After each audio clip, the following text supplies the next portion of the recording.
Desde mediados del 48, el hecho es que se empieza a leer en público, particularmente en los talleres de los periódicos y ciertamente de los periódicos liberales, lo que también era una imitación de lo que se hacía en Francia en vísperas de las revoluciones del 48. Ahora, si el liberalismo radical de Lamartine, enamorado de la revolución del 89, llegó a Chile con tal fuerza, curiosamente, no fue así con otras corrientes francesas y europeas tan en boga en la época, como el socialismo utópico. Yo he encontrado 3 libros de socialistas utópicos en librerías de viejos o en bibliotecas en Chile, no más. El que sí llega es Lamennais, que representa el catolicismo social. Va a ser un personaje muy importante en el Chile de la segunda mitad del siglo XIX, porque fue el padre espiritual de Francisco Bilbao, que es un pensador, yo diría de nivel ya no tan chileno, sino que casi latinoamericano o hispanoamericano. La amnesia es tomada en cuenta, no es mencionado, sin embargo, en Martín Rivas. En Martín Rivas se menciona solamente un socialista utópico francés, Saint-Simon, que por lo demás debe haber sido el más conocido porque había escrito 30 años antes. Bueno, es digno de destacar asimismo que la Sociedad de la Igualdad incorporó por primera vez elementos del artesanado santiaguino y de otros lugares del país al teatro político, hasta entonces completamente monopolizado por la élite social de Santiago y en menor medida otras ciudades. Es efectivo que la mayoría de quienes la dirigieron a la Sociedad de la Igualdad eran jóvenes oligarcas, pero no faltaron también artesanos. Por lo tanto, también se puede pensar en este momento emblemático de que es el momento en que el pueblo, yo diría no bajo, que son los campesinos, pero ya una clase que no es ni siquiera media, sino que es clase baja, empieza a intervenir en la política chilena. Y ese es otro signo emblemático de esta revolución del 20. Liberalismo, clase baja, actuando en la política. Antes no había actuado jamás. Ahora, una tercera cosa que quiero decir sobre ese motín.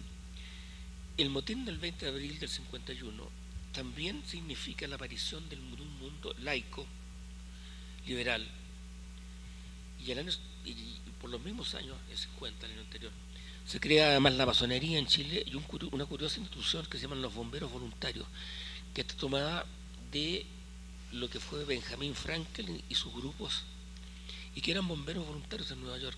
Estos se fundaron en Valparaíso, que es una ciudad de mucho viento, y que estaba construida con caña de Guayaquil, y que por lo tanto los incendios eran devastadores. También, tanto la masonería como los bomberos voluntarios, una red de núcleos repartidos por el país con fines filantrópicos, con forma de expresarse, etcétera, etcétera, etcétera. Vale decir, el mismo patrón social de la sociedad, de la igualdad. En fin, la novela es emblemática también porque desarrolla el asunto de la penetración en el lejano Chile del afrancesamiento de la sociedad que había comenzado casi con la independencia y que después había cundido. En mayor o menor grado, todos los personajes de la novela son afrancesados. Agustín a nivel caricaturesco, el hermano de Leonor. Pero Leonor también hablaba perfectamente el francés. Rafael Sanluis también, y tiene ideas políticas que son del 48 francés, las que transmite Martín, que es el héroe de la novela. El historiador Jaime Aguirre, refiriéndose al ambiente de 48, como le dice él, y así se llamaba, dice que fue una locura que se apoderó de la juventud chilena y que duró bastante tiempo, y que fue desde las ideas hasta el vestuario, la comida, los usos sociales, etcétera, etcétera. Ahora, en fin, una quinta razón por la cual encuentro emblemática y fundacional esta novela, porque representa el contacto que tiene inicial entre la clase alta y la clase media. Martín Rivas y Leonor, no, pero Martín Rivas y Rafael Sanluis junto con los Molina, Edelmira, es decir, la madre, Edelmira, y la hermana, en lo que va a ser un tira y afloja social que se va a dar en Chile entre 1850 y 1920, cuando la clase media realmente llega al gobierno. Pero empieza por esta época. En 1920 llega al gobierno, va a estar 70 años esperando a la clase media, pero se va a ir fortaleciendo. Y aquí vemos cómo era el primer contacto, un contacto, ¿no es cierto?, de utilizarla sexualmente, de utilizarla, bueno, en todo sentido. Pero también yo diría, estamos ante el aparecimiento de la clase media chilena. Gracias. José Manuel Villalpando, con una amplia experiencia, ha dedicado su vida profesional a divulgar la historia de México, para lo cual ha publicado nada más ni nada menos que 29 libros, 4 de ellos novelas históricas. Ha participado en múltiples programas de radio y televisión, entre los que destacan el programa Monitor en la Historia, del que fue titular y que se transmitió con gran éxito por 6 años.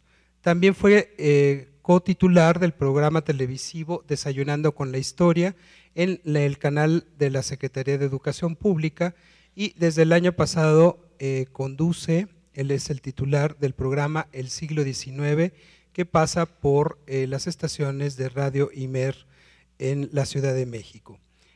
Ha sido director de la colección Grandes Protagonistas de la Historia Mexicana, editada por Planeta. Ha escrito cientos de artículos en periódicos y revistas importantes y ha participado en múltiples conferencias. Fue distinguido con la calidad de profesor invitado en el Colegio de la Defensa Nacional de la Secretaría de la Defensa Nacional en México, Premio Nacional a la Mejor Recreación Literaria sobre los Símbolos Patrios, con el cuento El Abanderado. Recibió la comisión de localizar los restos del caudillo de la Independencia, José María Morelos y Pavón, lo que dio lugar a un trabajo que se titula Los restos de don José María Morelos y Pavón, Premio Nacional de Historia de la Sociedad Nolenesa de Historia y Geografía. Actualmente es director general del Instituto Nacional de Estudios Históricos de las Revoluciones de México y coordinador nacional de las conmemoraciones patrias del Bicentenario, del inicio de la Independencia Nacional y del centenario del inicio de la Revolución Mexicana. Como estamos en petit comité y lo tenemos aquí muy cerca, pido un aplauso para el licenciado José Manuel Villalpando. Adelante. Evidentemente que yo llegue aquí a platicar hoy de novela es para mí, en primer lugar, un gusto por este escenario, un teatro tan bello, quizás motiva un poco más a hacer la labor un poco tragicómica quizás de hablar de la literatura, que para mí eso es un poco o mucho. Segundo, por supuesto, agradecer al gobierno de Guanajuato su apoyo para permitirnos ese lugar tan hermoso que cumple un siglo ya el año que entra. Es un teatro del centenario también precisamente, y aquí seguramente fue el baile que en Guanajuato se organizó aquella noche del 15 de septiembre de 1910. Tercero, por supuesto, de partir con tanta personalidad. Particularmente yo quisiera destacar la presencia de mi querido amigo que hace tiempo que no veía, pero compañero de andanzas literarias, Enrique Serna, con quien me unen lazos fuertes de colaboración y de amistad de muchos, muchos años, y de quien quisiera escribir como él, además, lo cual para mí es verdaderamente un honor que estés aquí, Enrique. Y por último, quisiera también pedir un poquito el perdón de ustedes, su generosidad, porque en mi estilo de vida decimonónico, que hago de todo un poco, también he sido novelista, porque creo que la literatura es una expresión evidentemente personal, muy personal. Hace un rato me quedé pensando cuando Gabriel Alemán preguntaba, con toda razón, ¿por qué hay tantos acontecimientos históricos, tantos hechos que no han sido objeto de la pluma de un novelista? Hay tantas historias tan maravillosas que podrían ser, como ya dijo, ficcionables, palabra, un neologismo que ya ha patentado el día de hoy para nosotros. ¿Por qué nadie las ha escrito? Porque no interesan, evidentemente, porque la novela le interesa al novelista que la hace.